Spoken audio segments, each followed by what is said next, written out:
Hello दोस्तों, स्वागत है आपका आज के नए वीडियो में। आज का विषय है मेड इन चाइना 2025। प्लाइन के चैटबॉट डीपसीक ने दुनिया को हैरान किया है, लेकिन चीन पर नजर रखने वालों के लिए इसमें हैरानी जैसा कुछ भी नहीं है। चीन बीते 10 साल से धीरे धीरे एआई समेत हाई टेक प्रोडक्ट्स में महारत हासिल कर रहा है।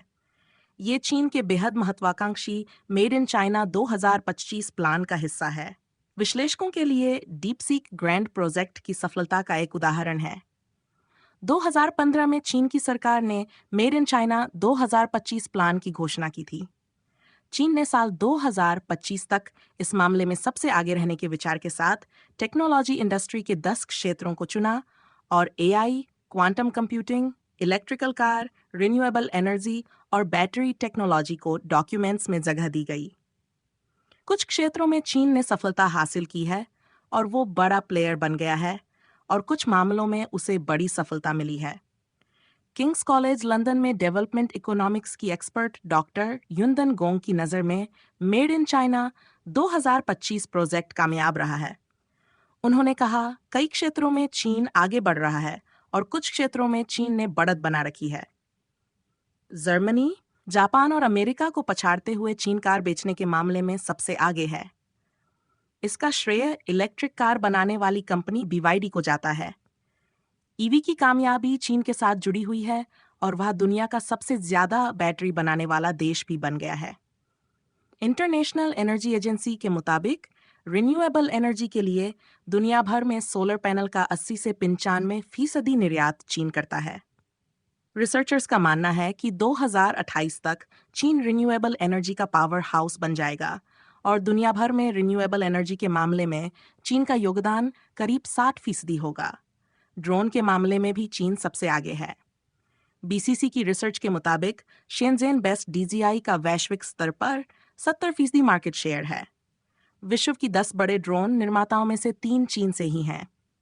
अपने लक्ष्य को हासिल करने के लिए चीन की कम्युनिस्ट पार्टी ने एक रोड मैप के जरिए 250 गोल सेट किए हैं। साउथ चाइना मॉर्निंग पोस्ट के मुताबिक इनमें से करीब 86% गोल चीन ने पूरे कर लिए हैं।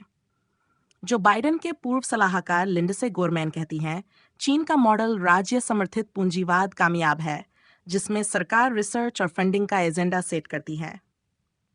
गोरमैन इस ओर भी इशारा करती हैं कि किस तरह चीन विदेशी प्रतिभाओं और विदेशी कंपनियों को चीन की कंपनियों के साथ मिलकर काम करने के लिए मनाता है।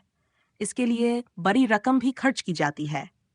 यूएस कांग्रेस रिसर्च के मुताबिक चीन की सरकार ने रिसर्च, डेवलपमेंट और विदेशी कंपनियों को खरीदने के लिए 1.5 लाख करोड़ डॉलर का ग्रांट रखा है। मेड इन चाइना 2025 इतना कामयाब रहा है कि कुछ साल में सरकार ने यह बोलना बंद कर दिया कि वह विरोधियों को पछाड़ रही है। लेकिन यह बहुत देरी से भी है, क्योंकि हाल के देशों में कई पश्चिमी देशों ने चीन से तकनीक के निर्यात पर रोक लगाई है। प्लान ये था कि कैसे विकास की रफ्तार को धीमा रखा जाए, और माइक्रोचिप के मामले में यह काम करता हुआ भी दिखाई दे रहा है। लेकिन कुछ विश्लेषकों का मानना है कि कुछ प्रतिबंधों ने शायद चीन को प्रेरित किया है और मेड इन चाइना 2025 और आत्मनिर्भर बनने का जरिया बना।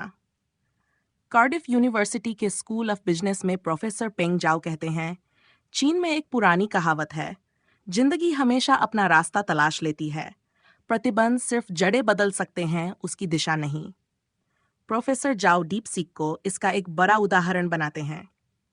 निर्यात पर अमेरिका का कंट्रोल होने की वजह से कंपनी को अपने मॉडल को ट्रेनिंग देने के लिए पावरफुल चिप नहीं मिले।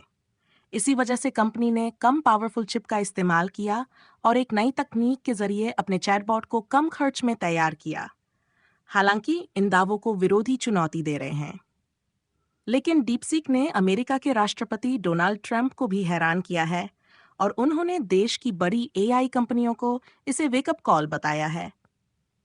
किसी और देश की तुलना में चीन की एआई कंपनियों के पास अधिक पेटेंट हैं। चीन की अलीबाबा और बाइडांस जैसी कंपनियां अपने प्रोडक्ट्स के जरिए उतना पैसा कमा रही हैं जितना गूगल और ओपन एआई अपने प्रोडक्ट्स के जरिए कमाती हैं। हालांकि मेड इन चाइना 2025 के बावजूद अमेरिका एआई के मामले में दुनिया का लीडर है। चीन के वैज्ञानिक क्वांटम कंप्यूटिंग में ज्यादा रिसर्च पेपर पब्लिश कर रहे हैं, लेकिन बावजूद इसके क्वांटम कंप्यूटिंग में अमेरिका कई मामलों में बहुत आगे है।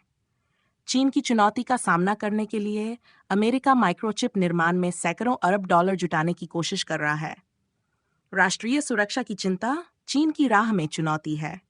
टिकटॉक को अमेरिका में काफी सफलता मिली, लेकिन अब उस पर राष्ट्रीय सुरक्षा के लिए खतरा होने की वजह से प्रतिबंध खतरा मंडरा रहा है। डीपसीक के साथ चीन की ई कॉमर्स कंपनी टेमू और शीन का आगे बढ़ना भी संदेश के घेरे में है। हालांकि चीन की टेलीकॉम कंपनी हुआवे को पश्चिमी देशों से अलग अपना रास्ता तलाशना पड़ा। 2019 में जब राष्ट्रीय सुरक्षा को लेकर चिंताएं शुरू हुई, तब उसका असर हुआवे पर पड़ा और प्रतिबंधों की वजह से उसके स्मार्टफोन बनाने पर भी असर पड़ा। दुनिया के दूसरे हिस्सों में भी अपनी माइक्रोचिप बनाने पर काम किया जा रहा है और पश्चिम के प्रतिबंधों से आगे बढ़ते हुए $100 मिलियन का रेवेन्यू रिकॉर्ड किया गया है। नमस्कार।